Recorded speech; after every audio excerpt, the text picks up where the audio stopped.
Hi, welcome everybody. This is my little tutorial on making quilt labels done with Photoshop and done in layers. So one thing I need to stress before I start with this, when you're printing these labels, they need to be printed on a printer that uses a pigment-based ink, not dye-based. Dye-based is not waterproof, and if you wash the quilt, the dye will run, so it must be a pigment-based ink that the printer is using. So having said that, let's go. We want to make a label like what's on the screen here, and so what we start with is just a picture of your quilt. So what you've got to do is pick a piece of your quilt that's interesting, and we'll use the same piece here that we've used. Let me find it. Where are we? Here it is.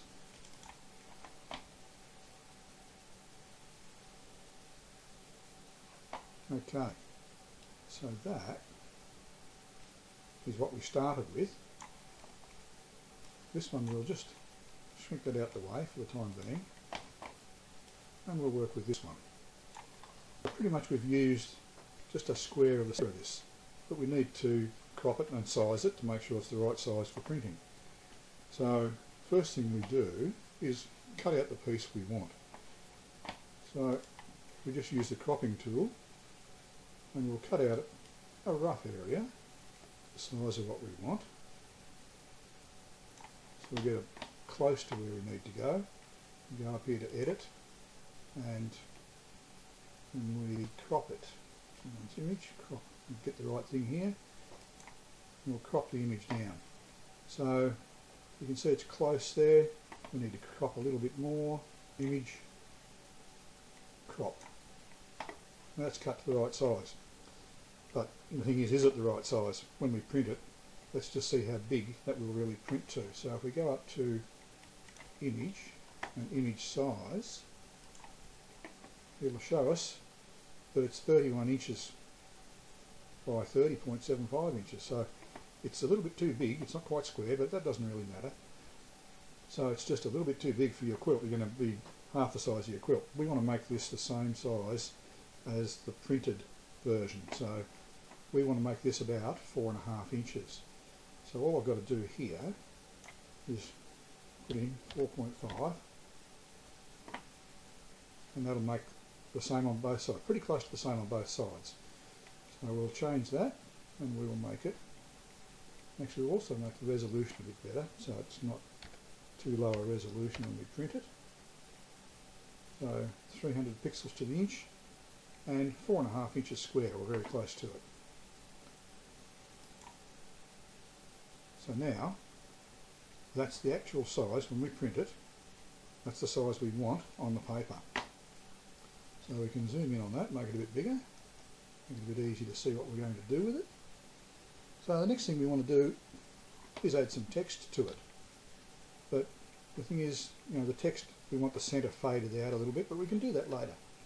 So we'll put some basic text up here. So we go over and we select text, and we come back and we click anywhere on the quilt, on the label. It doesn't really matter.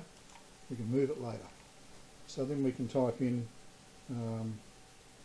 let's see, just give it a name. So it can be just a name. Now that's the same colour as the quilt almost, so that's going to blend in. Now we can move that to wherever we want it, but we need to highlight it and change its colour so we can see. So just using normal text editing procedures, you highlight the whole lot with the cursor and the shift key, and we go up the top here, we can select colour. Now we can pick a colour directly from the quilt. So we pick a blue, we'll change it to a blue, but we need something probably a little bit better for this because whatever we do is going to blend in too much, so we need to make it a bit darker. So we can pick on the screen over here whatever we want, or we can actually go up and pick in the colour picker up here. We can pick a colour there. So from either on here or on the label itself in that window in the colour picker. So the little eyedropper will pick whatever colour you choose. So we pick something nice. With a nice blue. Blue is nice and easy to see for this episode, so we'll continue with that. And you can pick whatever colour you want later on, but this makes it easy to see, so we'll use the blue. We go OK, so now we've got, click away from that, pick our pointer back up in the top left hand side here again. We can then drag that around and put it wherever we want it. So we sort of put it roughly in the middle. And you think, oh, it's not quite big enough. So we really need to make it a bit bigger, so we go back over and we select our text again. And we can go back in and we can edit this. Just click on the text, put our cursor and highlight the name again.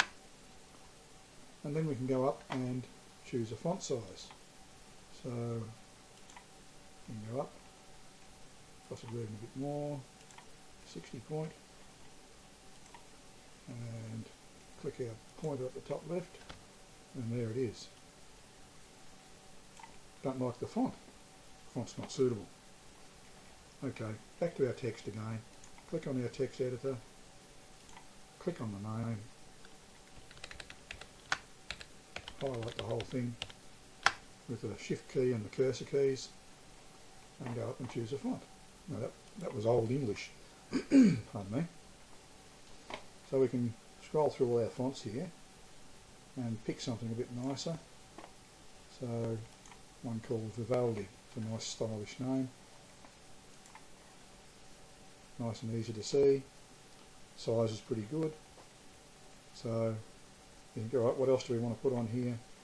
We can add some more text. Now what this has done, we come over here and we have our background picture, which is what we started with, and we have our first line of text. So we can turn that line of text off and just look at the background picture, turn the text back on, we can turn the background picture off and just look at what we've got in text. We like to work with both, so we leave them both on.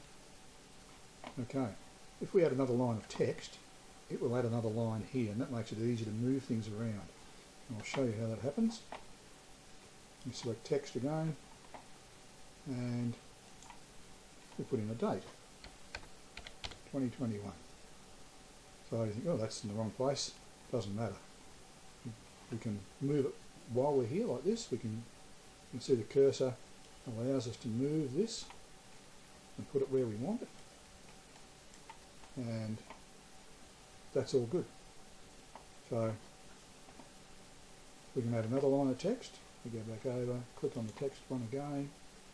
Actually what we've got to do first, click on our pointer up the top left hand side, then select text, and that will add another line. So we go down here and we type in made by. We'll move that, put that down here, and that's all good. So we'll continue with that. That's centered pretty well. Not exactly in the middle, but anyway, we can move it. So we can go back over here, we can click on the date, 2021, come back here, select our pointer up the top, and we can drag 2021 and put it right in the middle. Go back over here, select the made by. Now that's at the top of the list over here, but it's on the bottom of the screen over here. If we want them in order, we can drag that down, put it down there, and drag the name and put it up the top, and that then reflects the same order as what you see on the picture. So click on made by, drag that down, click on the name, drag that down a little bit. We want them pretty much in the middle. Now we need to bleed a bit of that background colour out so you can actually see the text. So what I've done, I have an eraser set up over here, and when I come out over the picture, if I select the background, it will actually show me a cursor. Now this doesn't show up in this video. I'll be adding a little bit of video from a handheld camera because it doesn't show up on the screen capture. So normally it will show a circle of how big an editor I've got. I'll add that in as we go.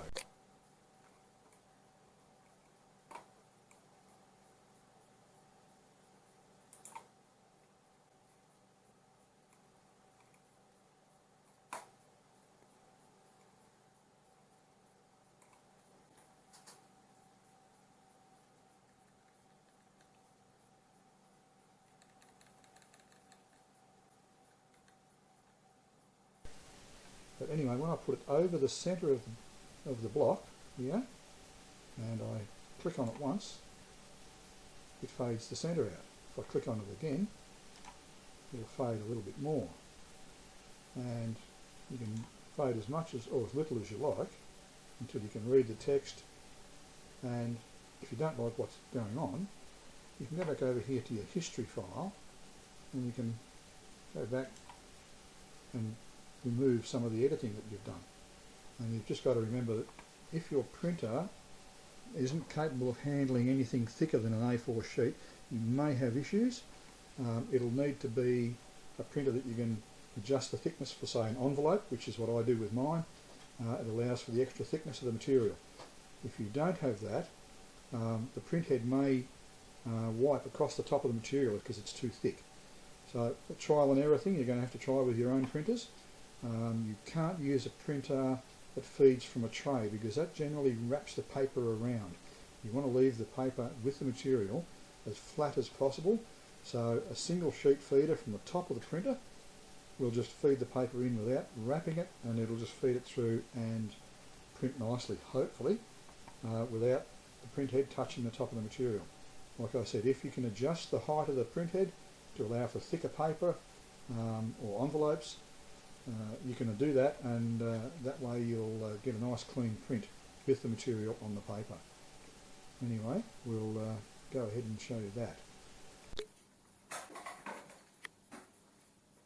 Okay, here we go with the label itself. So one printed image at 4.5 inches square and our piece of material. Now you can choose whatever you like, but this is just a, what is it? Just a cotton material, and we print it with the pattern side down, and it just adds a little bit to the label by having a bit of pattern so that it's not totally plain. And we cut it slightly larger, so it's 5 inches, whereas the original design is only 4.5. Now we've got to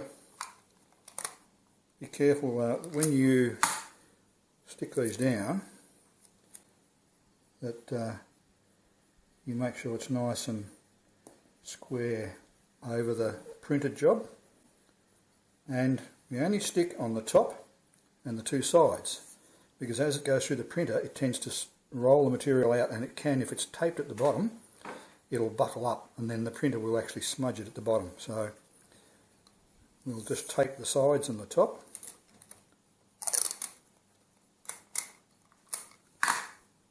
And we will feed it through the printer and show you how it comes out. Now we've allowed a 1/2 inch for any binding or seam you want to do. So whether you do actually a binding edge on it or whether you just turn it and sew it directly onto the quilt, your choice. The other thing you've got to be careful of is that you allow, when you do the original picture, that you don't crop it too small, because you've got to allow for your seam on the edge. And so if you must leave enough to have it, when it's finished and turned and sewn on, show the whole pattern that you want. Okay, off to the printer. Okay, here we are. We have the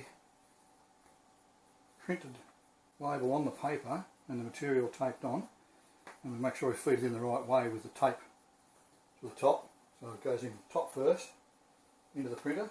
Now this printer, I have the ability to set different thicknesses for thicker material. So I go to the next step, which is the equivalent to printing an envelope. So it handles the extra layer. So that's all good. So now we go back to the computer, and label's already loaded up here. We just go Control P about it, because it's printing layers, so it thinks about it a bit more. There we go. So there it is in the middle of its A4 page. So now I print this at photo quality. On the material it must be done at photo quality, otherwise you won't get enough ink onto the material. So you really need that to set to photo quality. And this is where the pigment inks come in. If you've got a photo printer, they generally have pigment-based inks, which is what you really need. Okay, so happy with that. We select print.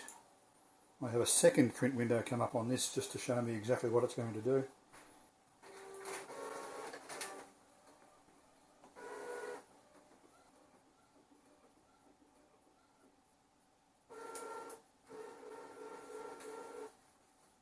And there we have it. One printed label. Quite magic, really. All very good. And as you can see, you can do that with any. Just whatever you've printed, whatever size you've selected, you can have it print that size, cut your material to fit, allow a little bit extra for the seams. Anyway, we'll go back and we'll take this off, and you can have a look at the finished article. Okay, finished article on the table. Now we just cut to the edge of the line of the material. I'll use a slightly larger one.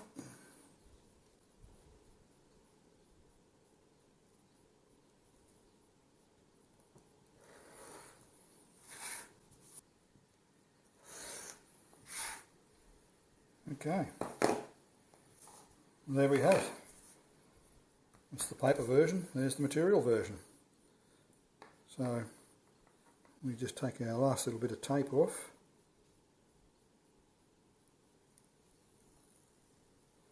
That leaves a nice clean edge of the print job.